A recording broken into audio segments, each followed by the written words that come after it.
Welcome to A1 TV Telugu news. నేను భువన. Details చూద్దాం.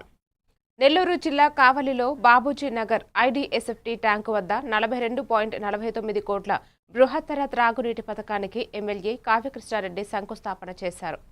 UIDF Amrit 2.0 15వ ఆర్థిక సంఘం నిధులతో ఈ ప్రాజెక్టులు చేపడుతున్నట్లు తెలిపారు.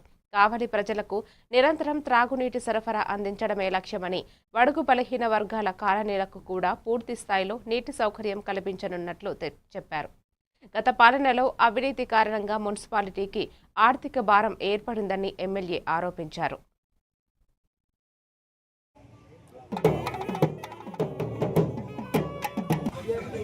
కావలి ప్రజల మంచినీళ్ళ కోసం ఎప్పటికప్పుడు డిపిఆర్ రూపొందించుకుంటూ అభివృద్ధి చేస్తున్నటువంటి మున్సిపల్ కమిషనర్ శ్రావణ్ కుమార్ గారు, పట్టణాధ్యక్షులు మిత్రులు కిషోర్ గారు, బాబురావు గారు, మధుబాబు నాయుడు గారు, వాసు గారు, అల్లయ్య గారు, అదేవిధంగా జనసేన నాయకులు సాయి గారు, అందరికీ కూడా పేరు పేరున అభినందనలు తెలియజేస్తూ, కావలి అనాదిగా కూడా బొంతరాయి నీళ్లు బాగా స్వీట్ ఉండేటువంటి వాటర్గా పేరున్నప్పటికీ కూడా కావాలనగానే మంచినీళ్ళు లేనటువంటి ప్రాంతంగా ప్రభుత్వ రికార్డులో ఉన్న దృష్ట్యా స్వర్గీయ కలికి ఆనాథ్ రెడ్డి గారు ఎమ్మెల్యేగా ఉన్న టైంలో 1980 మన ముఖ్యమంత్రి వర్యులు 2018లో అమృత పథకం కింద 57 కోట్లు శాంక్షన్ చేస్తే, ఈ 57 కోట్ల రూపాయలు నేను చాలా సందర్భాల్లో కూడా చెప్పా, కానీ ఇది అందరికీ అర్థం కావాలనే మళ్ళా కూడా తెలియజేస్తున్నా.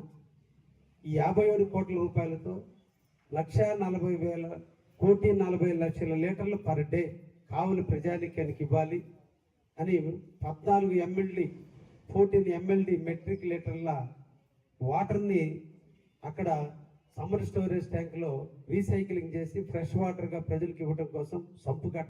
ఇది భూమిలో ఉండే పైపు లైన్లు ఎవరికి అర్థం కావు, ఎవరికి అర్థం. కట్టినటువంటి ట్యాంకులు కనిపిస్తున్నాయి, కట్టిన ట్యాంకులు ఇలా శిథిల వ్యవస్థకు వస్తున్నాయి. కట్టి 7 సంవత్సరాలు ఈ ట్యాంకు, కానీ ఈరోజు చుక్క నీరు అందించాల.